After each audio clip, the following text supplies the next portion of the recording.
تاکہ ان چوروں کے پاس فرار کا کوئی راستہ باقی نہ رہے۔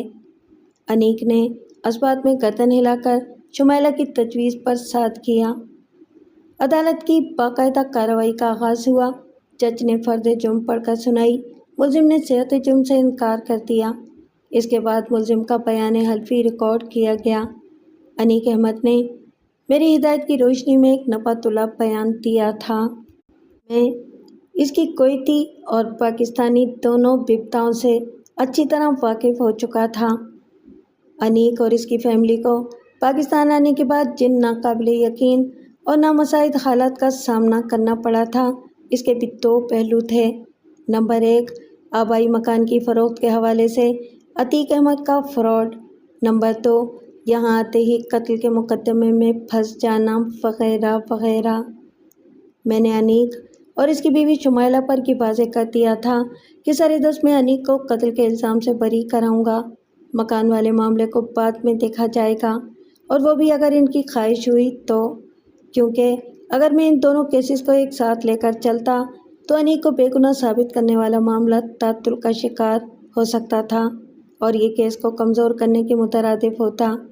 آپ چونکہ مکان کی فروخت کے سلسلے میں کی جانے والی عتیق اور اس کی بیوی صوفیہ کی جعل سازی سے واقف نہیں ہیں، لہٰذا میں عدالتی کارروائی کے دوران میں اس کا اشارتاً اور ضرورتاً مختصر ذکر کرتا رہوں گا تاکہ آپ کا ذہن کسی مشکل یا الجھن کا شکار نہ ہو۔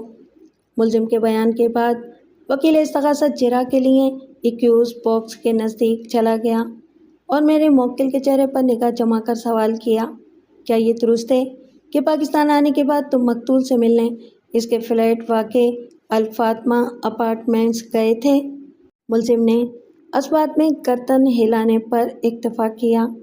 وکیل استغاثہ نے پوچھا، تم نے مقتول سے مطالبہ کیا تھا کہ وہ تمہیں آبائی مکان کا حصہ دے، حالانکہ تم اپنے حصے کی رقم 2 سال پہلے وصول کر چکے تھے۔ میرا اشارہ 2 لاکھ روپے کی جانب ہے۔ میرے رٹائے ہوئے سبق کی روشنی میں ملزم نے جواب میں بڑے احترام سے کہا، وکیل صاحب، جب آپ دعوے سے کہہ رہے ہیں کہ 2 سال پہلے میں نے اپنے بڑے بھائی عتیق احمد سے مبلغ 2 لاکھ روپے مکان کی فروخت قیمت میں اپنے حصے کے طور پر وصول کیے تھے، تو پھر آپ کو یقیناً یہ بھی معلوم ہوگا کہ میں نے مذکورہ رقم کس طرح وصول کی تھی۔ کیا عتیق نے وہ پیسے میرے کویت والے بینک اکاؤنٹ میں بھیجے تھے، یا وہ رقم دینے خود میرے پاس کویت آیا تھا، اور یا پھر میں نے پاکستان آ کر وہ رقم وصول کی تھی؟ چند لمحات کی تذبذب کے بعد وکیل استغاثہ نے جواب دیا، تم اپنا حصہ لینے کے لیے خود پاکستان آئے تھے، کیونکہ کہ یہ قانونی کاغذات پر تمہیں دستخط بھی کرنا تھے۔ یہ ساری باتیں آپ کو کس نے بتائی ہیں؟ مقتول کی بیوی صوفیہ نے۔ شکریہ وکیل صاحب، ملزم نے معنی خیز انداز میں کہا، مجھے ڈر تھا کہ کہیں آپ یہ نہ کہیں کہ تمام تر معلومات آپ کو مقتول عتیق احمد نے فراہم کی تھیں۔ ملزم کے طنز پر وکیل استغاثہ برا سا منہ بنا کر رہ گیا اور جرا کے سلسلے کو آگے بڑھاتے ہوئے قطرے سخت لہجے میں کہا، اور جب مقتول نے تمہیں مزید کوئی رقم دینے سے انکار کر دیا تو تم نے اسے خطرناک نتائج کی دھمکی دی اور اس کے گھر سے نکل گئے، ایسا ہی ہوا تھا نا؟ بالکل نہیں، ملزم نے دو ٹوک انداز میں جواب دیا۔